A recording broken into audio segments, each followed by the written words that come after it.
Good day, everyone. This is Engineer Melissa, your instructor in Mechanics 104.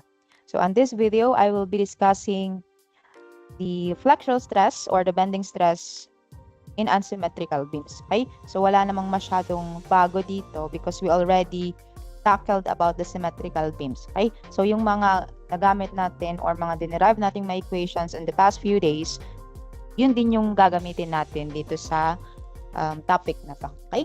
So pag sinabi kasi nating unsymmetrical beams, these are the beams or mga sections na they are not symmetrical on either axis. Okay? So let's say meron tayong, let's say for example, we have here the rectangular sections, right?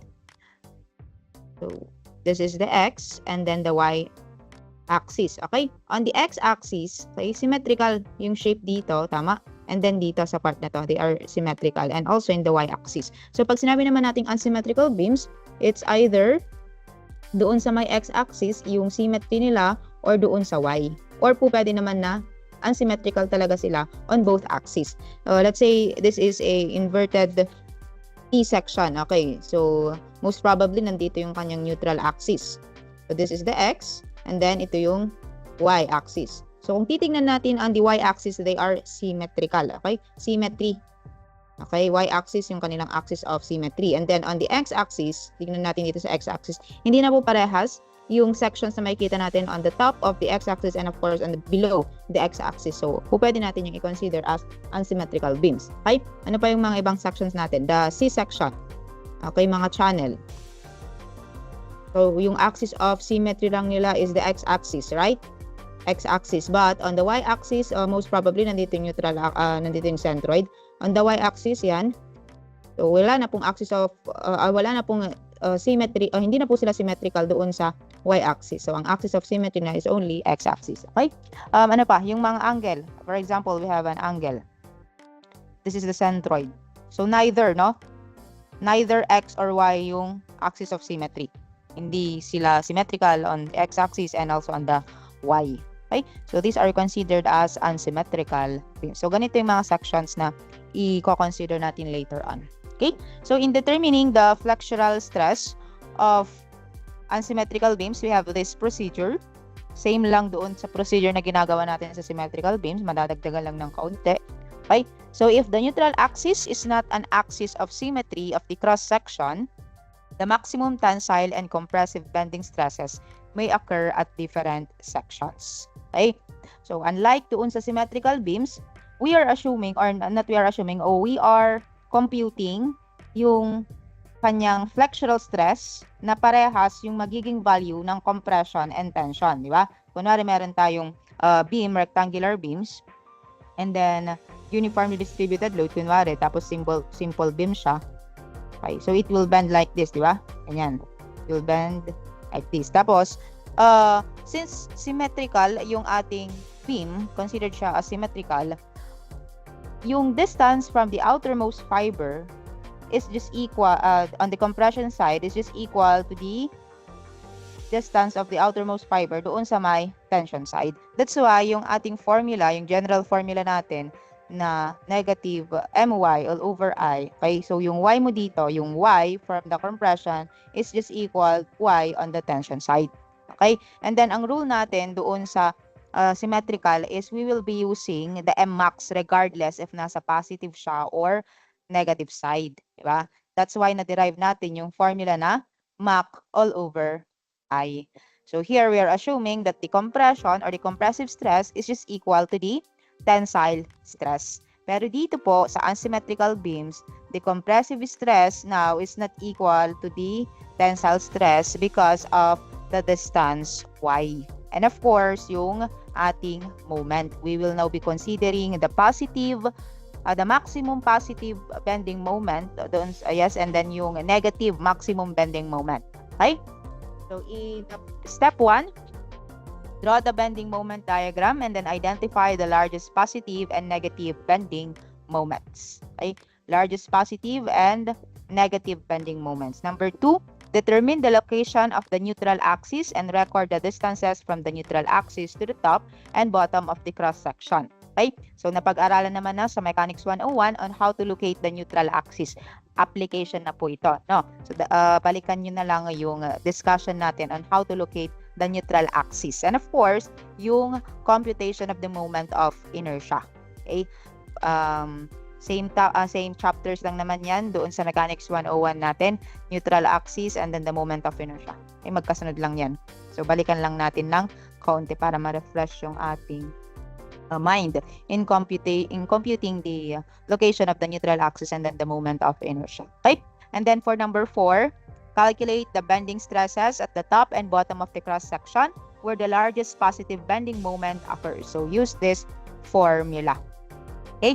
So same pa rin po yung ating sign convention that if our fiber or yung ating Y or top of the cross section,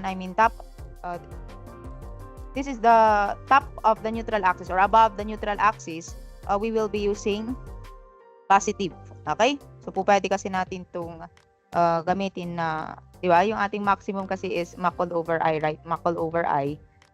Kaya, pwede natin siyang i-consider as C top or negative C bottom if nasa baba naman. Okay? Pero, for simplicity, ito na lang po yung gamitin natin, no? MY all over I. MY all over I. Pero, yun nga, same pa rin naman kasi sila ng application if you will use negative MAC all over I. Kasi nga, iba na po yung value ng C bottom and then C top. Okay? And then, for number 5, repeat the calculations for the cross-section that carries the largest negative bending moment. Okay? So, parang uulitin lang natin yung step number 4. Kaso nga lang, we will now be considering the largest negative bending moment. And still, ito pa rin yung formula na gagamitin natin. Okay? And then inspect the force stresses thus computed to determine the largest tensile positive and compressive bending stresses in the beam. Okay? So usually, magkaibang location po yung nag-govern for the tensile stress and then on the compressive stress. Okay? So let's have a quick example of unsymmetrical beams. Meron po tayo itong 3 examples. Okay? So for example number 1, basic lang muna to, hindi pa to application ng MY all over I. This is just to show you yung magiging stress diagram if we have an unsymmetrical beams. Okay? So a cast iron beam carries a uniformly distributed load on a simple span. Compute the flange width B of the inverted T section so that the allowable stress on the allowable tensile stress or the tensile stress is equal to 30 megapascal and the compressive stress is equal to 90 megapascal. Reach their limits simultaneously. Okay, so pinapahanap po yung uniformly distributed load in order for us to achieve a tensile stress of 30 megapascal and a compressive stress of 90 megapascal. Okay? So first step always is to identify muna kung paano yung magiging orientation ng bending natin para malaman natin kung nasaan yung tension side and then yung compression side. Okay? So on this example here, meron po tayong uniformly distributed load. So usually, di ba, ang kanyang shear diagram is ganito. Ayan. Ilang beses natin itong na-encounter. So familiar na kayo doon sa mga diagrams nito. Okay, so this is the shear. And then sa moment diagram, then dito yung M-max, di ba? Ayan. And then, if we will draw yung kanyang elastic curve, since this is a positive moment, if we have a positive moment, meron tayong sagging, di ba? Meron tayong sag. So, kung i-drawing natin yung elastic curve, so parang ganito. Yan. Ay, basta ganyan. Magsasag. Sagging. So, kung titignan natin, i-zoom in natin yung location ng M-max. Ganito, di ba? Ayan. I-zoom in mo yung beam dito sa part na to. So, nandito po yung compression side, nandito yung tension, di ba? Tension side naman yan. Okay. So, on this illustration, alam natin na yung compression is nasa upper fiber and then yung tension nasa lower fiber. Okay? So, ito po yung section ng beam natin. Hindi na po tayo rectangular, okay? Hindi na po rectangular. This is an inverted T section. So, ang pinapahanap ng problem, ang pinapahanap pala ng problem dito is the width B, not the loading. Sorry. The width B ang pinapahanap. Okay? So, yung loading diagram na to is just to illustrate kung paano yung magiging bending ng ating beam. Okay? So, take note yung width po yung pinapahanap, not the uniformly distributed load. Okay, width B. Okay? So, ganito po yung magiging curve or yung elastic curve ng ating section on the upper on the above of the neutral axis, we have the compression side, and then doon sa baba ng neutral axis, we have the tension side. Okay? Diba doon sa ating symmetrical section, let's say for example, a rectangle. This is the neutral axis. Na-discuss na to on the first topic pa lang, kaya on chapter 5. So pag drawing natin yung stress diagram yan, sabi natin, di ba, that parehas po sila ng stress on the compression and tension side because of their distances. Okay? Distances of the outermost fiber. Okay. Now, pag drawing natin yung kaninang stress diagram, parang ganito, di ba? Alam natin na wala pong stress sa may neutral axis. So, 0. And then, dun sa may tension side, so kunwari this is the compression and then this is the tension side. Okay? So yung compressive stress dito is just equal to the tensile stress, di ba? Pag symmetrical. Okay, and then alam natin na sa neutral axis 0 yung magiging stress. Okay, so ito po yung tinatawag natin na stress diagram on symmetrical beams. Now, on this section, inverted T section, alam na natin na yung compression side is nasa taas ng fiber because of the type of bending ng beam natin. Okay? And then tension side nasa baba. So, ang gagawin natin is just to illustrate kung paano yung stress diagram nito. Okay? So, this is the neutral axis. Ayan. On the compression side, 90 megapascal daw po yung kanyang stress. Okay? Reference line. So, 90 megapascal. Stress sa may compression side. Okay. And then on the tension side, meron po tayong 30 megapascal. Okay? Tensile stress. Then on the neutral axis, of course, malamang 0 po yan. Okay? So if we will draw yung kanyang stress diagram, parang ganito. Okay? Yan. And then let's have the distances here. YC and YT. Yan na, YC tapos YT. Okay? So, ganyan po yung stress diagram of our section. Now, let's locate or let's distinguish kung ano yung magiging distances of the YC and YT. So, ang gagamitin natin dito is by ratio and proportion. Okay? So, we have 90 plus 30 all over, ano yan? 120 plus 20. 120 plus 20 is equal to, sige dito na tayo, 90 all over YC. Okay, ulitin natin. 90. Okay, this one, ito yung kinoconsider ko po na triangle ngayon. Ito. Yan. 90 plus 30, di ba? This is 30. 90 plus 30.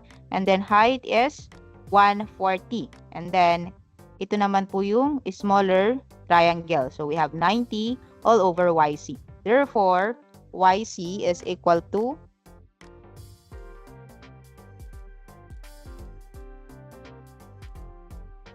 okay, so YC is equal to 105 millimeter.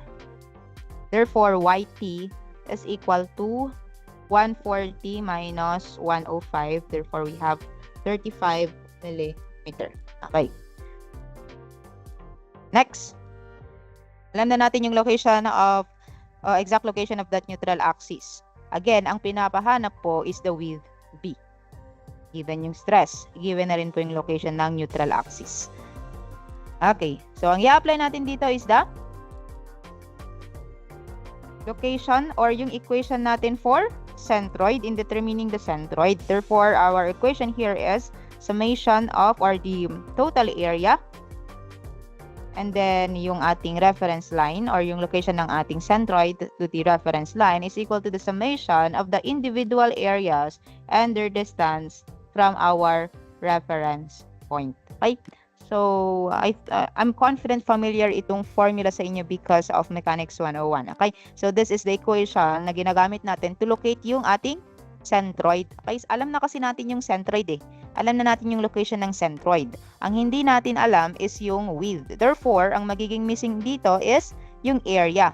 I mean, yung area natin is naka in terms of P kasi wala po siyang numerical value. Okay? So, let's substitute yung mga values dito. We now have total area. The total area. So, i-divide natin into 2 yung ating section. So, this is the shape number 2. Sige. Shape number 2 and then shape number 1. So, we have 2 triangles here. 1, 5, para doon sa flange and then 2 para doon sa web. Okay? So total area, we have 20 by B. Okay? Plus area number 2, we have 20 multiplied by 120.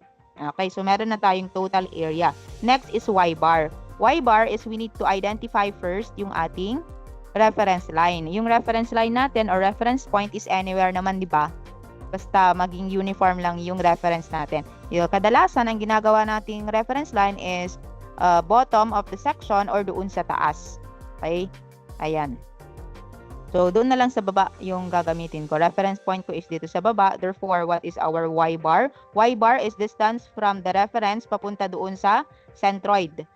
Okay? So, the distance is YT, which is equal to 35. Okay? So, we have 35 is equal to the summation of the individual areas multiplied by their distance from the centroid to the reference. Okay? So, dalawa po yung ating section, ay yung ating area. So, unahin natin to. We have 20 multiplied by B. So, that is now the area 1. Ano yung Y bar niya? Centroid niya. Ito yung centroid ng section 1. Papunta doon sa reference point. Therefore, we have 20 divided by 2 or 10. Okay? Plus, okay, yung namang shape number 2, this one, we have 20 by 120. Asaan yung centroid niya? Dito. From this point, papunta doon, ilan yan? Dito yung reference natin. So, from this point, papunta doon, we have 60 plus 20. Okay? Therefore, the value of B is equal to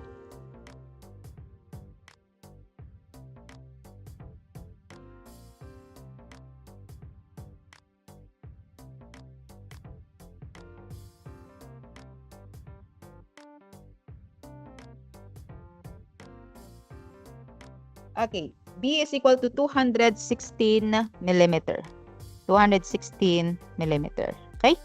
So, yan po yung width of our section.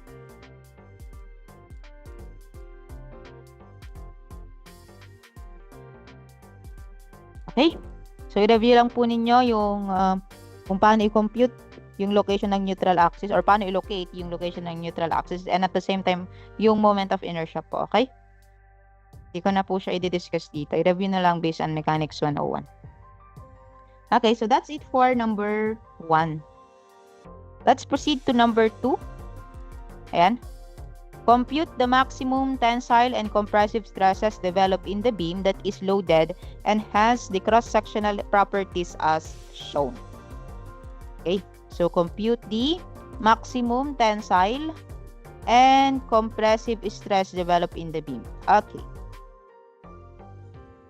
So, given po yung ating load, given din po yung section ng ating beam, okay? So, ang section po ng beam natin is T-section. Okay? So, let's now have the first step. Okay? Based on the first step kanina, we need to draw the bending moment diagram and identify the largest positive and negative bending moments. Okay? Determine the Mmax positive and negative. Okay. So, unahin natin yung reaction. We have here summation of moment. At sige, sa R1 na lang po tayo mag-moment. Summation of moment at R1 is equal to 0. We have negative 400 by 10 by 5 plus R2 multiplied by 10 and then minus 1,000 multiplied by 14 is equal to 0.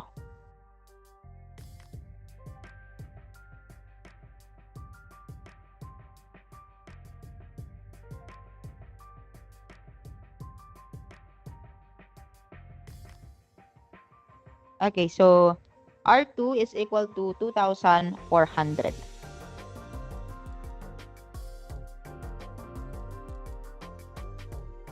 And then, let's have the summation. Ay, wait lang. Mali. 14 pala yun. Nakala ko 4. 14,000. Okay, so R1 is equal, R2 is equal to 3,400. Okay, 3,400. Pounds. Okay?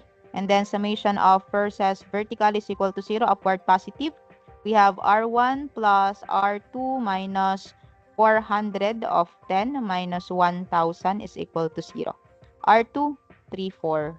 Therefore, R1 is equal to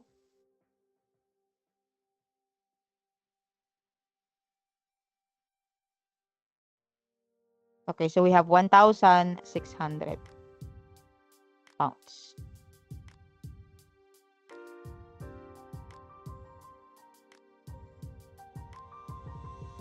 Okay, so we now have here R1 is 1,600, R2 3,400 pounds. Okay, so let's draw now the moment diagram.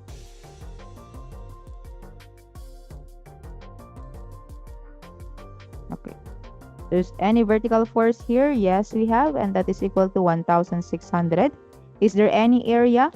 Yes, we have. We have 1,600 minus the area. We have 400 by 10. Therefore, we have negative 2,400.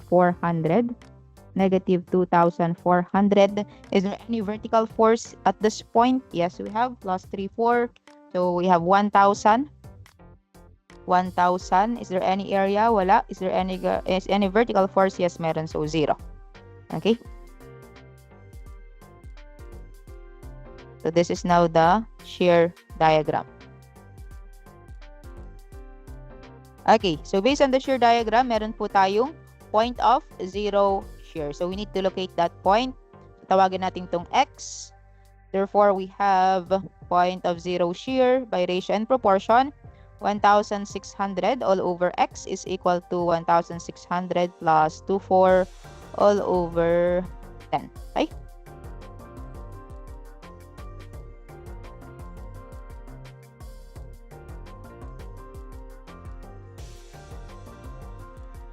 So, X is equal to 4 feet.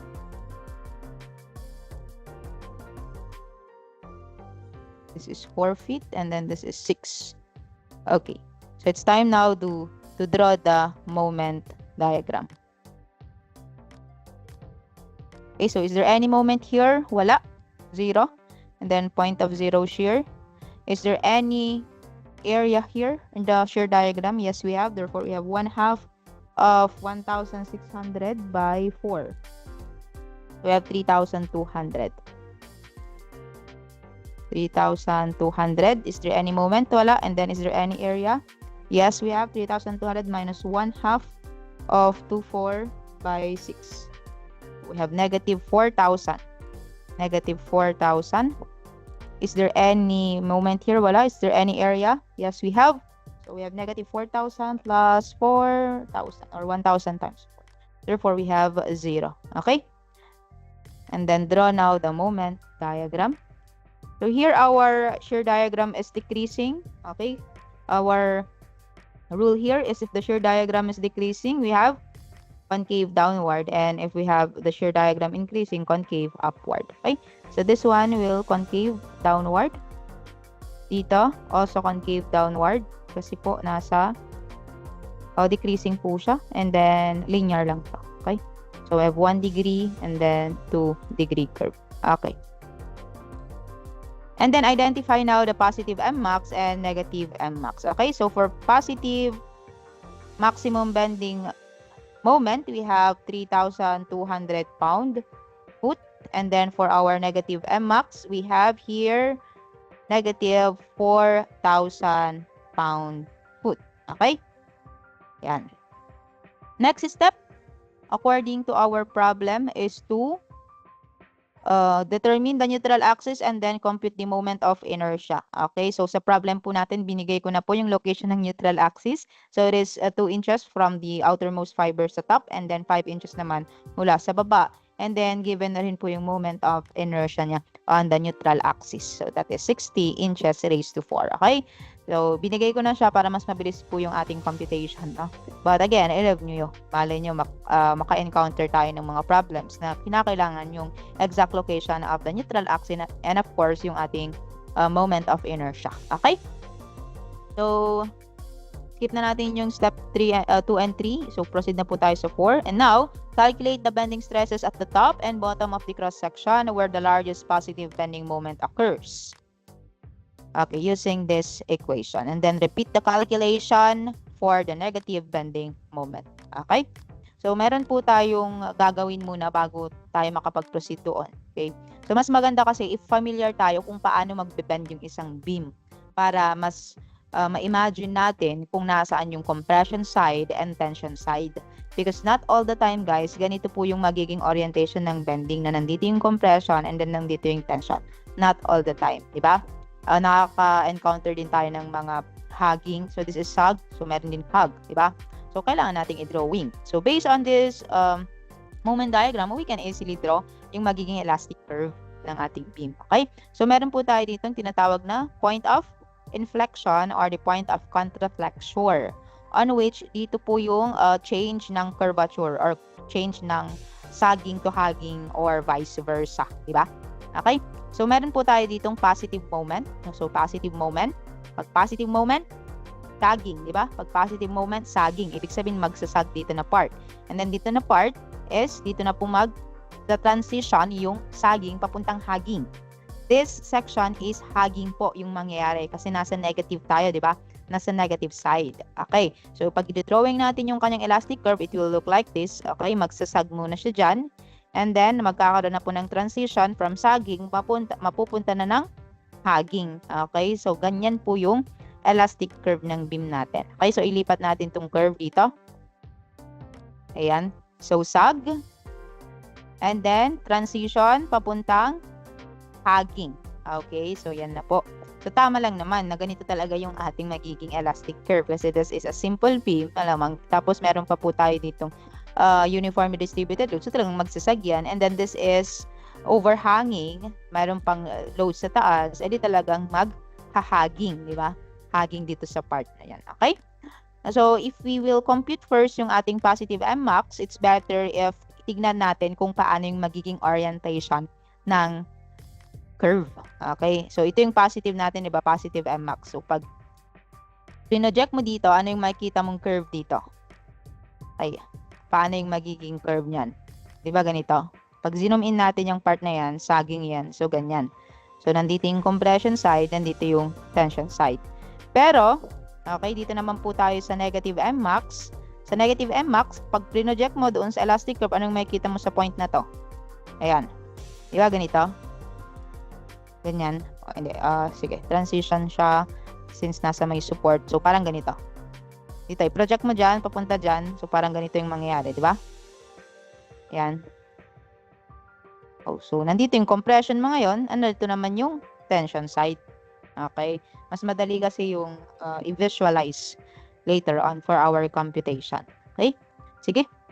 Unahin muna natin yung positive Mmax using the positive bending moment. Okay? So, meron po tayo ditong para sa compression and tension, of course. So, our equation here is negative my all over I. So, unahin na natin yung compression. So, since compression yung hinahanap natin, of course, this is also yc. Okay? So, what's our moment here? Moment is 3,200. Guys, nasa positive Mmax pa lang tayo. So, 3,200 pound-foot. Therefore, negative multiplied by 3,200 pound-foot. And then yung YC natin, YC is the distance from the neutral axis to the compression fiber, outermost compression fiber. So kung titignan natin yung section, ito, guys, ito yung bending sa may 3,200 compression sa side. Therefore, ang YC is 2 inches distance from the neutral axis to the compression side. Ito po yung compression side natin sa taas. Therefore, our distance is 2 inches. Okay? 2 inches. Okay, kung mapapansin niyo guys, outermost yung hinahanap natin. Outermost, ito, yung distance o yung fiber dito. Kaya, sabi ko kanina, po pwede rin natin gamitin yung equation na negative Mach all over I. Kasi C, yung C natin, meaning neutral axis to the outermost, di ba? So, po pwede rin, wala namang problema. Outermost fiber. But, nasanay lang kasi ako dito sa equation na to. Okay? So, positive po yung YC natin, no? Positive kasi po above the neutral axis. Positive. Okay. Divided by the moment of inertia, we have 60 inches raised to 4. Given. Okay? 60 inches raised to 4. Okay, take note guys, yung ating load is, yung ating moment is naka-feet. Okay, so if we will convert this one into inch, we just need to multiply it by 12 inches into 1 foot. Okay, para uniform po lahat. Therefore, the compressive stress is equal to 1 to 80, negative. Okay, negative 1 to 80 pound per square inches. Okay, so ito po yung value ng stress natin on the compression side. Doon naman po tayo sa may tension side niya. Tension side, still we will use the same formula. Kaso nga lang, YT na po tayo kasi nasa tension side. Okay. Same moment, we have negative 3,200. Convert na natin into inches. So, times 12. What is our YT? YT, nasa tension. Asaan yung tension? Sa baba. Okay? Baba, tension. Ibig sabihin, we will be using 5 inches. Kasi nandito sa baba yung tension. 5 inches. But take note, it is below the neutral axis. Therefore, it is negative 5. Okay? Negative 5. All over moment of inertia, 60. Therefore, the tension, or yes, the stress at the tension side is equal to 5 all over, ayan, is equal to 3,200. Positive na po, okay? Positive, 3,200 pound per square inches. Okay, so kung mapapansin natin, nagtugma yung mga sign natin, di ba? Pag sinabi natin compression, that is a negative stress, di ba? So, tama lang na negative yung lumabas. And then, pag sinabi natin tension, that is a positive stress. So, positive yung lumabas. So, tama. If you will use this formula. Okay? So, parang ito kasi yung magdidictate if nasa compression or tension side ka. If lalagyan mo ng negative. Na-discuss naman na yan doon sa unang topic. Okay? So, positive Mmax pa lang yung nakakompute natin. Meron pa tayo for negative moment. Okay? Ibig sabihin po nito, dito sa side na to, ng beam natin, dito sa side na to, nakaka-experience po siya ng 3,200 sa tension side and then 1,280 doon sa may compression side niya. Ngayon, since hindi po kasi symmetrical yung ating section, maaari din na maka-experience ng mas malaking tension or compression na stress on the other location. Okay? Kaya i-consider natin yung negative Mmax din. Okay? So, same process din naman. Negative Mmax, kukunin mo lang din yung para sa compression side niya. But take note, ito na, di ba ito yung negative Mmax natin? Ito, negative 4,000. Ito yung kanyang elastic curve. So, ito na po yung curve niya. Ito naman yung gagamitin natin or basis natin kung paano natin ilolocate yung tension tsaka sa compression. Okay? So, sa compression, we have still negative My all over I. So, YC tayo. Our moment here is, okay, take note, ang moment na po natin sa negative Mmax is negative 4,000 pound-foot. Okay, i-convert na natin into inches. So, times 12. And then yung YC natin. YC, meaning compression. Okay, so compression side is nasa baba na po. Nasa baba. Okay, therefore, ang i-consider nating YC is nasa baba ng neutral axis, therefore, 5. Okay, kasi compression nasa baba, therefore, 5. Okay, multiplied by 5. And then, yung ating I is still 60. Therefore, we have this is equal to, ay, tama. Okay, so this is equal to 4,000. Cancel pala yan, 60 tapos 60. So, we have positive, no. Yung YC natin is nasa baba, therefore, negative 5. Okay, negative 5. Below the neutral axis na siya. Therefore, we have negative 4,000 pound per square inch. Okay? And then, doon naman sa tension side niya, we have negative MYT all over I. Negative is still negative 4,000 times 12. And then, yung YT, distance from the neutral axis to the tension fiber. Tension natin is nasa taas na, no? Nasa taas na. Ito yung neutral axis mo ngayon. Okay, nasa taas. Therefore, we have 2 inches. Positive 2 kasi nasa above the neutral axis. Okay, positive 2 inches divided by 60. Therefore, we have 1,600 positive. Okay, positive 1,600 pound per square inches. Okay, so meron na po tayong mga values ng mga stresses. Ano ba yung pinapahanap ng problem? maximum tensile and compressive stress. Maximum. Okay. Therefore, meron pong dalawang mag-govern dito. Isa para sa compression and isa para sa may tension. Okay. So, here on the step 5, sinabi naman niya na we will inspect the four stresses thus computed to determine the largest tensile, positive, and compressive bending stresses in the rim. Okay. Largest. So, we have for compression. Asan yung i-compare natin? Compression is we have 1,200 versus 4,000. Of course, mag-govern pa rin yung larger value kasi nagdi-design po tayo. Ibig sabihin nito, if we will design our beam to resist 4,000 pound-inch or PSI, ibig sabihin, pag nilagyan natin na stress na 1,280, kaya niya. Kasi ang nakadesign sa kanya is 4,000. Diba? Parang dun sa chapter 1. Pero, pag 1,280 yung kinonsider natin, guys, na stress, ibig sabihin, pag nilagyan natin ng stress na 4,000, hindi niya kaya. Kasi ang nakadesign lang na kaya niya is 1,200. So, always choose the larger value. Okay? And then, on the tension side, we have 3,2 versus 1,6. Of course, we have 3,200. Okay? Pwede mong nag-neglect yung negative or hindi. Po, pwede rin. No? Negative, it's just show na nasa compression side tayo. Pero, sige, para consistent tayo. So, we will use negative 4,000. Okay? So, 3,200 pound per square inches or PSI. So, yan na po yung sagot for number 2. Okay? So, yan. Same pong step. Determine the Mmax. Actually, ito lang naman talaga yung guide mo eh. Yung formula na negative My all over I. Determine mo yung stress, yung moment, and then yung mga distances from the outermost fiber and then the moment of inertia. Okay, so let's proceed to the last example under unsymmetrical beams. Okay, last example na po kasi pare-pares lang naman yung step kahit bago-baguhin ko yung section. Yun at yun pa rin yung magiging step. Okay? So for number 3, the overhanging beam is made of cast iron, for which the allowable stresses are 40 megapascal for tension, yan. And then for compression, we have 100 megapascal. If the properties of the cross-section are as shown, determine the maximum uniformly distributed load that can be supported. Okay, so pabaliktad naman po to. Ang binigay is yung stress. Ang pinapahanap is yung load.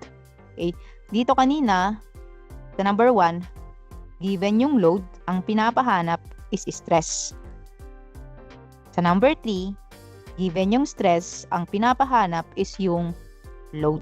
Okay? So, kung i-inspect natin yung ating formula na negative My all over I, meron tayong stress, check. Meron tayong Y, given na rin yung location ng neutral axis, given. Given na rin po yung moment of inertia. Okay? So, ang natitira dito is the moment. And we know na yung moment is nagbe-base lang naman sa loading. Diba? So, through this equation, we can easily compute for the value of that W or omega. Okay? Sige, let's start. Ganun pa rin. Same steps pa rin guys. Wala namang pagbabago dito. Yun nga lang, yung mga values natin for reaction and then yung moment natin is naka in terms of W. Okay, naka in terms of W. Sige. Let's have R1 and R2. Okay, so by inspection guys, symmetrical po yung loading, no? Kasi we have here the support, 1.2, tapos meron dito rin, same. Okay, pag mirror natin siya, so same. So, kahit hindi na tayo mag-summation of forces vertical or moment to determine the reaction, alam naman natin na paghahatian lang nila yung load, di ba? Paghahatian lang nung dalawang reaction yung load kasi symmetrical. Therefore, what is the total load ba? Ang gagawin mo lang dyan is to convert this one into concentrated load. So, this is equal to, ilan ba yan? 1.2 plus 1.2 is 2.4 plus 3, 5.4. So, we have W multiplied by 5.4 meters, di ba? Or in other words, we have 5.4 W in meters. Okay? So, yan na po yung total load na paghahatian ng dalawang reaction. So, paghahatian yan, i-divide mo ng 2. So, we have 5.4 divided by 2. So, we have 2.7. Tama? Yes, 2.7 omega. Unit is naka-meter. Again, guys, ibig sabihin lang nito is dapat i-express natin yung sagot natin mamaya ng Newton per meter. Okay? Newton per meter. Pero, hindi po natin po pwedeng i-assume muna na iyan talaga yung unit na as we go on to our computation. Kasi malito tayo mamaya. Okay? So, yan na lang. Di ba? Pag unknown, Pag unknown, we will treat it as unitless. Para kung ano man yung matirang unit, yun po yung magiging unit niya. Okay, so hindi natin po pwedeng gamitin muna yung Newton per meter for our omega. So leave as it is. Leave as it is. Okay?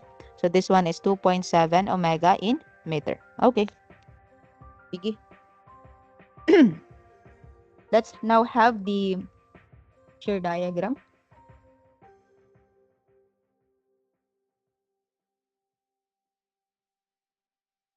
Okay.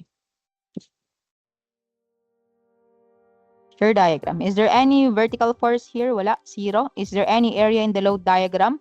Yes, we have. And that is 5.4 omega multiplied by 1.2. So 5.4 multiplied by 1.2. So we have...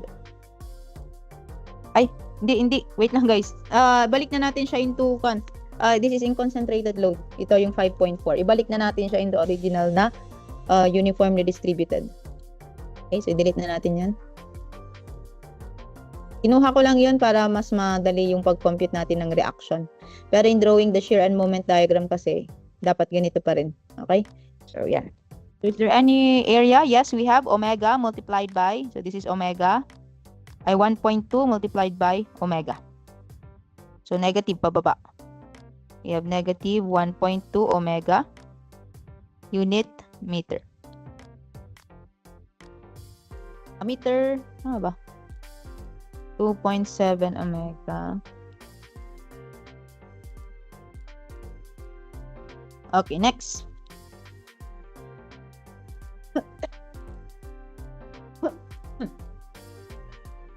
Wait lang. Ang unit natin kanina dito is 5.4 omega. Tapos, paghahatian nila. So, dapat meter.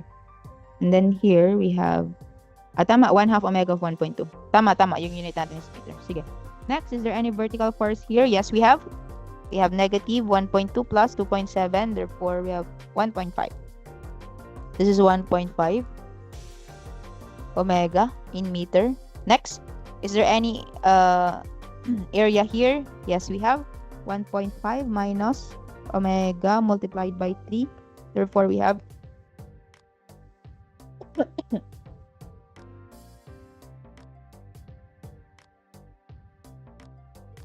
okay, therefore we have negative 1.5.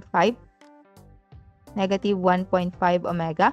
Next, is there any vertical force here? Yes, we have negative 1.5 plus 2.7.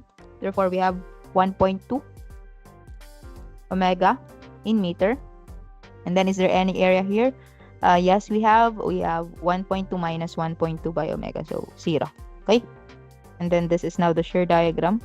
Linear lang to, guys. Linear, straight line.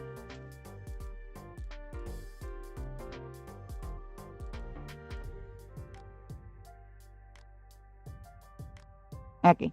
So, meron po tayo ditong point of zero shear. Okay? Point of zero shear. So, dito, kahit hindi na po natin siya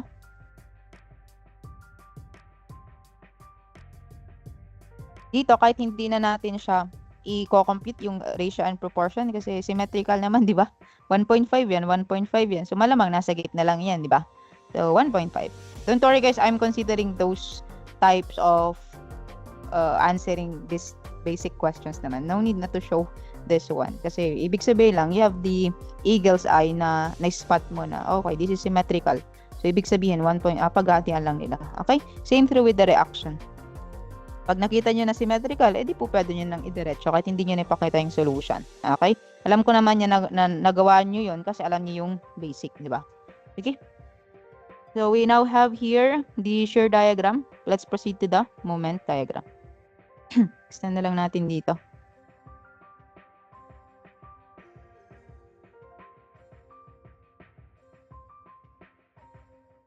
Okay.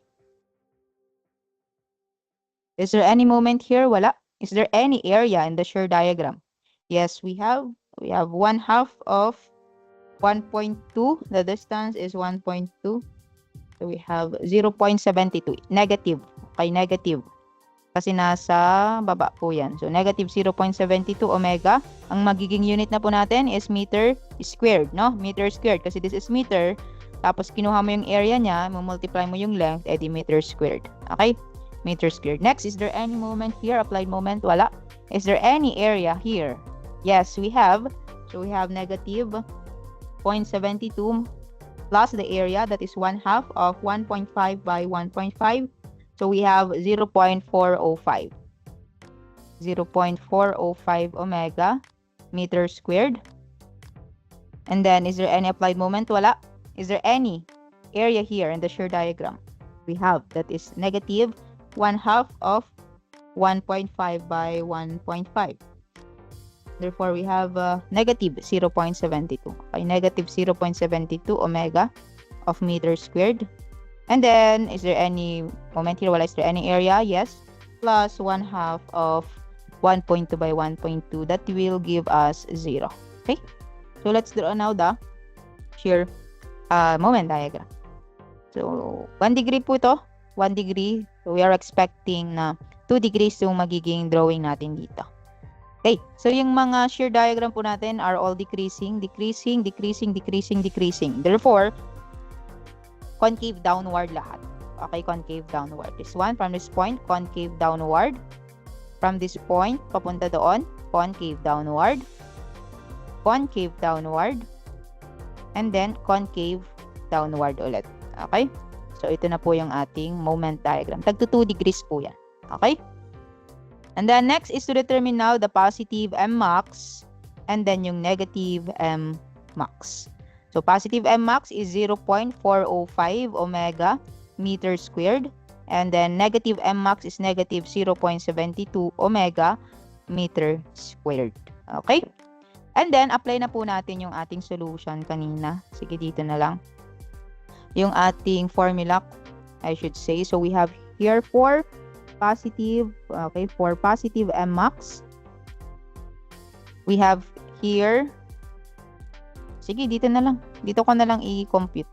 For positive M max. Okay. Unahin natin yung compression side. Okay, but before we proceed on this computation, i-drawing muna natin yung elastic curve. Okay? So, the elastic curve of the beam, again, magbe-base lang dyan kung positive or negative yung moment, di ba? Okay, so for this one, we have here negative moment. Negative moment meaning hugging. Hugging, di ba? Hugging. Tapos dito, we have point of inflection and then point of inflection. So, ibig sabihin, dalawang beses po siya mag-iiba or magtra-transition ng curve. Okay? So, meron tayo ditong negative moment. So, hugging. Sagging. Hugging. Okay? So, hugging, papuntang sagging, papuntang hugging. Okay? So, drawing na lang natin dito, no?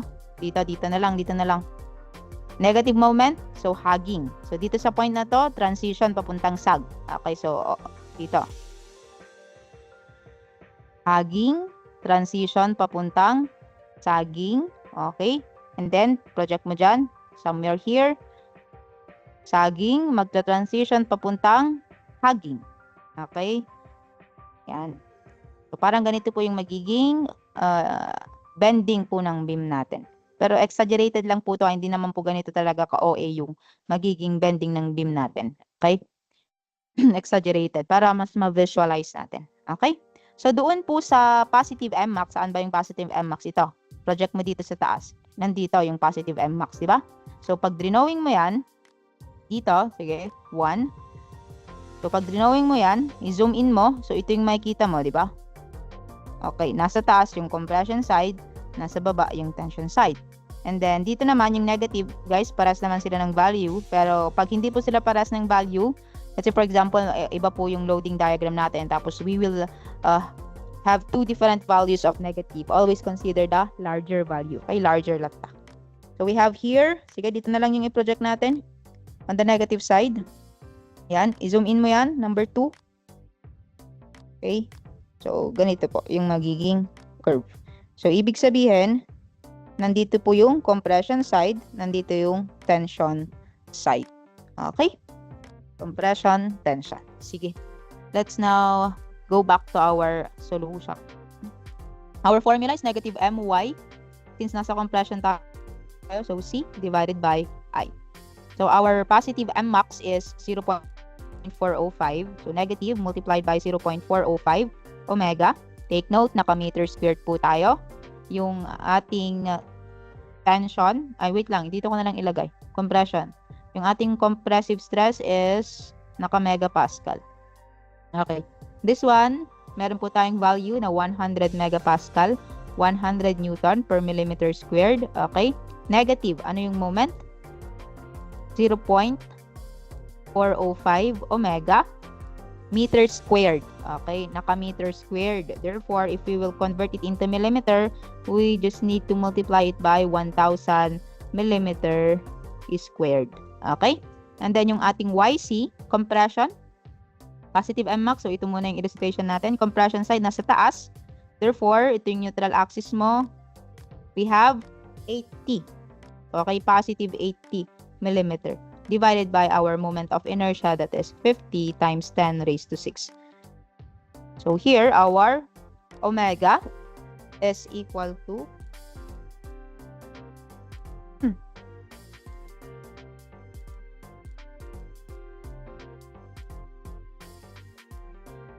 wait lang guys. Compression pala tayo. So compression, compressive. So malamang ilagay natin ng negative para later on yung load natin positive po yung makuha natin, di ba? Pag compression, negative. So, negative 100. Okay, nakalimutan ko. Negative.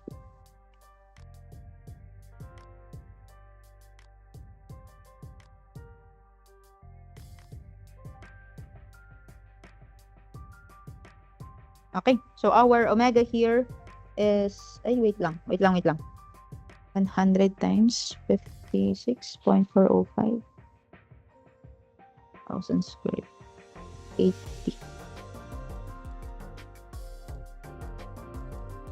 Okay, so our omega here is equal to 154.321.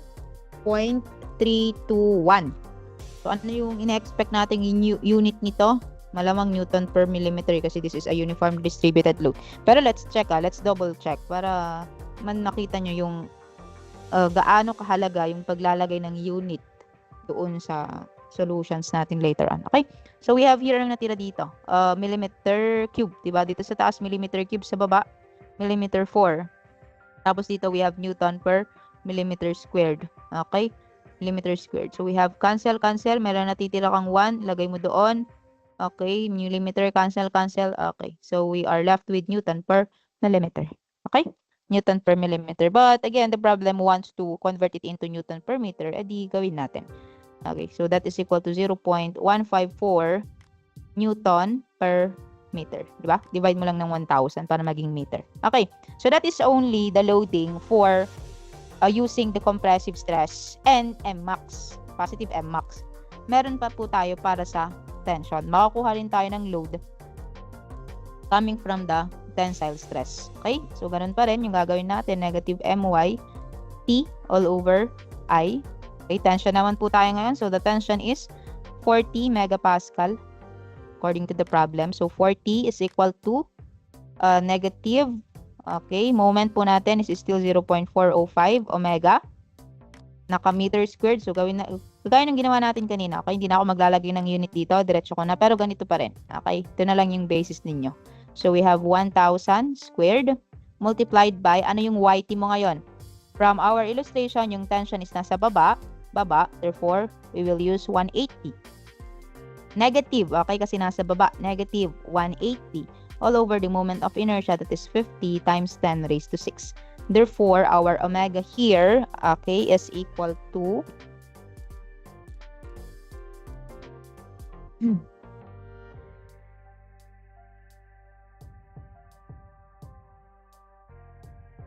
it is equal to 27.435 Newton per millimeter, or this is 0.0274 Newton per meter.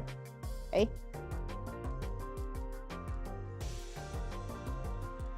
Next.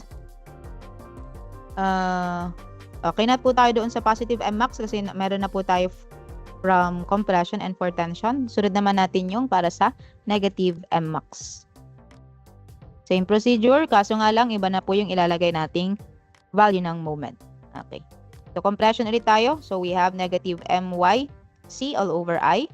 Our compression, compressive stress according to the problem is 100 megapascal. So we have here negative negative kasi compression. 100. Moment na po natin since nasa negative Mmax is negative of negative 0.72 omega M squared. So we need to multiply it by 1,000 squared. Ano yung YC mo ngayon? YC, nasa negative na po tayo ha. Ito po yung illustration for negative. Pag pinoject mo dito, papunta doon sa elastic curve. So ganito po yung makikita mo. So yung compression is nasa baba na. Therefore, we have 180 or negative 180. Okay, negative 180 millimeters all over 50 times 10 raised to 6. Therefore, the omega here is equal to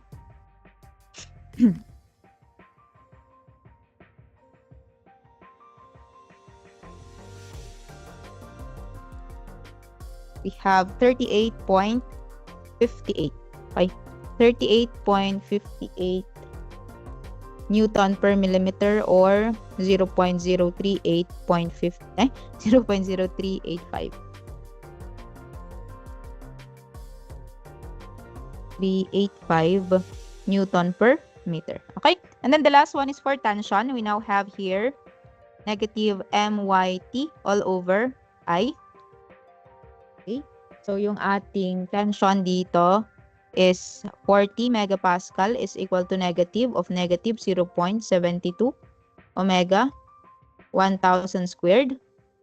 Okay, and then yung YT natin, tension is nasa above the neutral axis na. Therefore, we have 80. Okay, positive 80 all over 50 times 10 raised to 6. Therefore, our omega here is equal to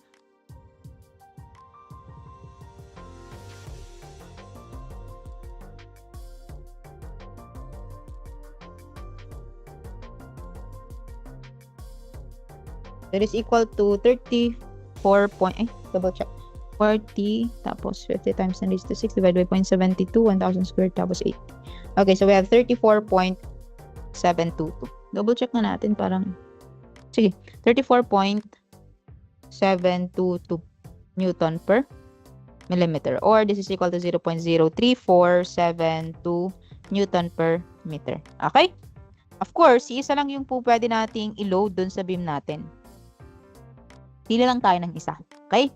So, ano yung pagpipilian natin? We have here 1, omega, 2, 3, and of course 4. Okay? Load po yung hinahanap. Loading. So, para doon sa, parang yung ginagawa natin sa chapter 1, if loading po yung hinahanap, ano yung most, ano ba yung anong word dito? Determine the maximum uniformly distributed load. Ibig sabihin, ano po yung safest load na po pwede nating ilagay sa beam natin na hindi po siya mag-e-exceed ng 40 megapascal for tension and 100 megapascal for compression. So, ang ginagawa natin dito is we always choose the smallest value. Okay, smallest value. So, that is 0. Okay, therefore, our omega here is 0.0274 Newton per meter. Okay? Para kahit niloadan mo yung beam mo ng 0.0274, hindi niya i-exceed yung 40 megapascal na tension and 100 megapascal na compression. Pero, pag niloadan mo kasi siya ng mas mataas dito, for example, ang possibility nito is mag-exceed, it's either yung tension or yung compressive stress mo. Yung parang ginagawa natin sa chapter 1. So, if hindi kayo naniniwala, you just need to substitute it one by one. Okay, para makita natin yung real value of the compression and of course yung tensile stress natin. Okay? Yan.